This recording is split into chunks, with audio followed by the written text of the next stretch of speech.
साझेदारी फर्मों का लेखांकन। और इस चैप्टर का बारीकी से एक एक ऑब्जेक्टिव क्वेश्चन हम लोग कर लेंगे क्योंकि एग्जाम का दिन बहुत ही नजदीक है। तो चलिए देखते हैं प्रश्न संख्या 1 क्या दिया हुआ है। तो दिया हुआ है साझेदार के वेतन से नाम किया जाता है। साझेदार के सैलरी से डीआर किया जाता है। तो ऑप्शन में क्या दिया हुआ है, कहाँ किया जाता है डीआर? व्यापारिक खाता में यानी कि ट्रेडिंग अकाउंट में। बी नंबर ऑप्शन में क्या दिया है, लाभ हानि खाता यानी कि पीएल अकाउंट में। और सी में क्या दिया हुआ है, लाभ हानि नियोजन खाता। और डी में इनमें से कोई नहीं। हम लोग जानते हैं कि लाभ हानि खाता में केवल और केवल संस्था की सैलरी जाती है, लेकिन यदि साझेदार की सैलरी हो, साझेदार का वेतन हो, तो से हमेशा हम लोग लाभ हानि नियोजन खाता में ही दिखाते हैं यानी कि पीएल एप्रोप्रिएशन अकाउंट में दिखाते हैं। इसका आंसर ऑप्शन नंबर सी सही हुआ। 2 नंबर प्रश्न में क्या दिया हुआ है, साझेदारों को चालू खाता खोलना चाहिए जब पूंजी हो। साझेदारों को चालू खाता खोलना चाहिए जब पूंजी हो, क्या हो? तो यहाँ पर हम लोग क्लियर कर ले कि पूंजी फिक्स हो तो हमेशा करेंट अकाउंट खुलता है। हिंदी में कह ले तो पूंजी अस्थाई हो तो हमेशा चालू खाता खोलना चाहिए। तो ऑप्शन नंबर ए में देखेंगे क्या दिया हुआ है, परिवर्तनशील। तो परिवर्तनशील पूंजी हो तो चालू खाता नहीं खुलता है। 2 में क्या दिया हुआ है, कार्यशील। तो कार्यशील पूंजी भी होगी तो चालू खाता नहीं खुलेगा। और डी में क्या है, इनमें से कोई नहीं। तो ऑप्शन नंबर ए होगा नहीं, सी भी नहीं होगा और डी भी नहीं होगा। तो इसका आंसर क्या हो जाएगा, ऑप्शन नंबर बी सही आंसर होगा। 3 नंबर में क्या दिया हुआ है, साझेदारी हो सकती है। साझेदारी व्यापार यानी कि पार्टनरशिप बिजनेस हो सकता है। तो क्या हो सकता है, ऑप्शन नंबर ए में दिया हुआ है सीमित, बी में असीमित और सी में ऐच्छिक। तो एक पार्टनरशिप यानी कि एक साझेदारी, ये तीनों हो सकता है यानी कि आंसर हो जाएगा इसका ऑप्शन नंबर डी सही, इनमें से सभी। 4 नंबर प्रश्न में क्या दिया हुआ है, साझेदार का दायित्व है। एक साझेदारी व्यापार में एक साझेदार का दायित्व क्या होता है? तो ऑप्शन में दिया हुआ है ए में क्या, सीमित, बी में असीमित और सी में पूंजी तक सीमित और डी में क्या दिया है, इनमें से कोई नहीं। तो साझेदार का दायित्व पूंजी तक ही सीमित होता है क्योंकि वो जितना पूंजी लगाता है उतना का ही भागीदारी होता है, इसलिए एक साझेदार का दायित्व पूंजी तक सीमित होता है यानी कि इसका आंसर हो गया ऑप्शन नंबर सी। 5 में क्या दिया हुआ है, साझेदारी संलेख को कहा जाता है।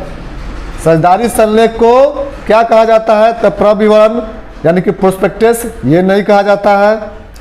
बी में दिया है पार्षद अंतर नियम, तो ये भी नहीं होगा। सी में दिया है साझेदारी के सिद्धांत, तो ये भी नहीं होगा। तो होगा क्या, ऑप्शन नंबर डी जो है सही है, साझेदारी का अंतर नियम।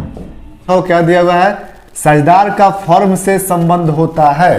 साझेदार का फर्म से संबंध होता है तो क्या होता है, एक प्रबंधक का होता है यानी कि मैनेजर का होता है। बी में दिया हुआ है कि सेवक का होता है। सी में दिया हुआ है कि अभिकर्ता का संबंध होता है या डी में दिया हुआ है कि स्वामी का संबंध होता है।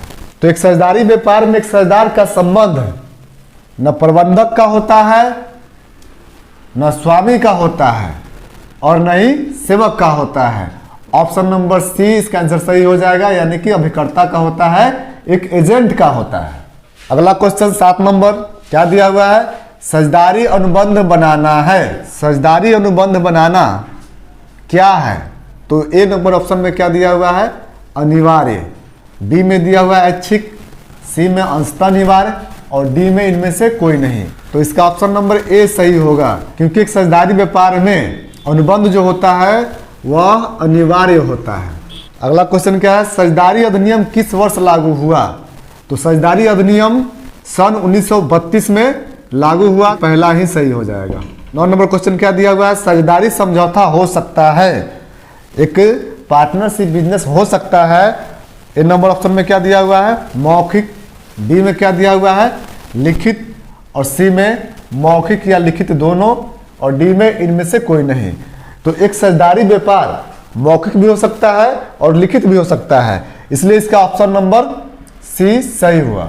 10 नंबर प्रश्न में क्या दिया हुआ है, साझेदारों के पूंजी खाते पर ब्याज क्रेडिट किया जाता है। साझेदारों के पूंजी खाते पर ब्याज क्रेडिट किया जाता है तो कहाँ? तो ऑप्शन ए में क्या दिया हुआ है, लाभ हानि खाता में। बी में दिया हुआ है ब्याज खाते में और सी में दिया हुआ है साझेदारों के पूंजी खाते में। तो साझेदारों के पूंजी पर जो ब्याज क्रेडिट किया जाता है वह किया जाता है साझेदारों के पूंजी खाते में। इसका आंसर हो जाएगा ऑप्शन नंबर सी सही, यानी कि ये हुआ राइट आंसर। 11 नंबर प्रश्न में क्या दिया हुआ है, किसी साझेदारी संलेख के अभाव में किसी फर्म के लाभ एवं हानि को बांटा जाता है। तो मैं बता दूं कि पार्टनरशिप में जब भी साझेदारी संलेख का अभाव हो तो रूल्स कहता है कि लाभ हानि को हमेशा बराबर बराबर रेशियो में बांटा जाता है। तो देखना है ऑप्शन में कि समान अनुपात कहाँ पे है। तो ऑप्शन नंबर ए में क्या दिया है, पूंजी अनुपात में, तो ये नहीं होगा। ऑप्शन नंबर बी में क्या दिया हुआ है, समान अनुपात में, यानी कि ऑप्शन नंबर बी मेरा सही हो गया। चलिए यहाँ पे option number B right answer है। क्वेश्चन नंबर 12 देखते हैं क्या दिया हुआ है, साझेदारी संलेख की अनुपस्थिति में साझेदार को उसके द्वारा दी गई अग्रिम राशि पर ब्याज दिया जाएगा। साझेदारी व्यापार में यदि कोई साझेदार एडवांस दे देता है, अग्रिम दे देता है, तो उस अग्रिम पर कितना ब्याज मिलेगा साझेदारी संलेख के अभाव में। तो उस अग्रिम पर ब्याज कितना मिलेगा पहले देखते हैं। ऑप्शन क्या दिया हुआ है, ऑप्शन नंबर ए में दिया हुआ है 4% वार्षिक की दर से, ऑप्शन नंबर बी में दिया हुआ है 5% वार्षिक की दर से, ऑप्शन नंबर सी में दिया हुआ है 6% वार्षिक की दर से, और ऑप्शन नंबर डी में दिया हुआ है 8% वार्षिक की दर से। तो साझेदारी संलेख के अभाव में एडवांस पर 6% वार्षिक की दर से ब्याज दिया जाता है। ऑप्शन नंबर सी सही हुआ। 13 नंबर क्वेश्चन क्या दिया हुआ है, साझेदारी फर्म में लाभ हानि का विभाजन किया जाता है। पार्टनरशिप बिजनेस में लाभ हानि का बंटवारा कैसे किया जाता है। तो ऑप्शन नंबर ए में क्या दिया हुआ है, बराबर बराबर, ऑप्शन नंबर बी में दिया हुआ है पूंजी के अनुपात में, ऑप्शन नंबर सी में दिया हुआ है समझौते के अनुसार, और डी में दिया हुआ है इनमें से कोई नहीं। तो एक पार्टनरशिप बिजनेस में लाभ हानि का बंटवारा न बराबर बराबर होता है, न पूंजी के अनुपात में होता है, समझौते के अनुसार होता है। हाँ, साझेदारी संलेख में यह स्पष्ट न हो कि लाभ को किस रेशियो में बांटा जाए, तो इस स्थिति में बराबर बराबर बांटा जाता है। लेकिन पार्टनरशिप बिजनेस में लाभ हानि का बंटवारा कैसे होता है, तो वो होता है समझौते के अनुसार, यानी कि ऑप्शन नंबर सी इसका राइट आंसर होगा। चलिए 14 में क्या दिया हुआ है, निम्न में से कौन साझेदारी की विशेषता नहीं है। तो एक साझेदारी व्यापार का विशेषता क्या क्या नहीं है, पहले ऑप्शन देख लेते हैं हम लोग। ऑप्शन नंबर ए में क्या दिया हुआ है, समझौता। तो साझेदारी व्यापार में समझौता होता है। ऑप्शन नंबर बी लाभ विभाजन।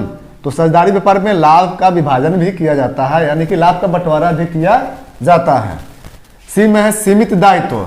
तो एक साझेदारी व्यापार का सीमित दायित्व नहीं होता है, यानी कि ऑप्शन नंबर सी इसका सही आंसर हुआ।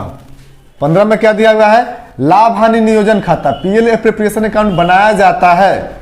तो क्यों बनाया जाता है, ऑप्शन नंबर ए में दिया हुआ है संचय कोष बनाने के लिए नहीं, शुद्ध लाभ हानि निकालने के लिए तो नहीं, शुद्ध लाभ हानि निकालने के लिए हम लोग पीएल बनाते हैं। सी में क्या दिया हुआ है, विभाज्य लाभ निर्धारण करने के लिए। तो हाँ, पीएल एप्रोप्रिएशन अकाउंट लाभ को बांटने के लिए बनाया जाता है, लाभ का बंटवारा करने के लिए बनाया जाता है, इसलिए इसका आंसर ऑप्शन नंबर सी सही हुआ। 16 नंबर क्वेश्चन में क्या दिया हुआ है, एक साझेदारी फर्म में साझेदारों की अधिकतम संख्या सीमित कर दी गई है। तो कितना कर दी गई है, ऑप्शन नंबर ए में देखेंगे तो ए में क्या दिया हुआ है 20, बी में 10, सी में 15 और डी में 50। तो मैं बता दूं कि पहले साझेदारी फर्म में सदस्यों की संख्या अधिकतम 20 होती थी, लेकिन बाद में इस पर संशोधन करके सदस्यों की संख्या कितना 50 कर दिया गया है अधिकतम, और कम से कम तो 2 होता ही है। तो ऑप्शन नंबर कौन सा सही हो जाएगा, तो ऑप्शन नंबर डी जो है सही हो जाएगा, ये हुआ सही आंसर। एक साझेदारी व्यापार में सदस्यों की अधिकतम संख्या 50 होती है। निम्न में कौन सा लाभ का विनियोजन है। तो लाभ का विनियोजन कौन है, तो ऑप्शन नंबर ए में दिया हुआ है ऋण पर ब्याज नहीं, ये लाभ का घोतक नहीं है। पूंजी पर ब्याज, पूंजी जब हम कहीं लगाते हैं उस पर जो ब्याज मिलता है वही लाभ का विनियोजन होता है। तो इसका राइट आंसर क्या हो जाएगा, ऑप्शन नंबर बी पूंजी पर ब्याज। प्रश्न 18 में देखिए क्या दिया हुआ है, जब आहरण का समय न दिया हो तो, जब ड्राइंग का समय न दिया हो तो आहरण पर ब्याज लगाया जाता है। यानी कि जब हम ड्राइंग करते हैं और उसका कोई डेट नहीं दिया है तो आहरण पर ब्याज कितना महीना पर होगा। तो ऑप्शन नंबर ए में दिया हुआ है 6.5 महीना के लिए, या ऑप्शन नंबर बी में दिया हुआ 6 महीना के लिए, सी में दिया हुआ है 5.5 महीना के लिए और डी में दिया हुआ है 12 महीना के लिए। तो जब कोई डेट न दिया हो आहरण का तो आहरण पर ब्याज 6 महीना के लिए होता है। अगला प्रश्न 19 नंबर क्या दिया हुआ है, जब वर्ष भर निश्चित राशियों का आहरण प्रत्येक महीने की अंतिम तिथि को किया गया हो तो आहरण की कुल राशि पर ब्याज लगाया जाता है। तो ऑप्शन नंबर ए में दिया हुआ है 6.5 महीने के लिए, बी में दिया हुआ है 6 महीने के लिए, सी में दिया हुआ है 5.5 महीना के लिए और डी में 1 माह के लिए। तो इसका आंसर हो जाएगा 5.5 माह के लिए।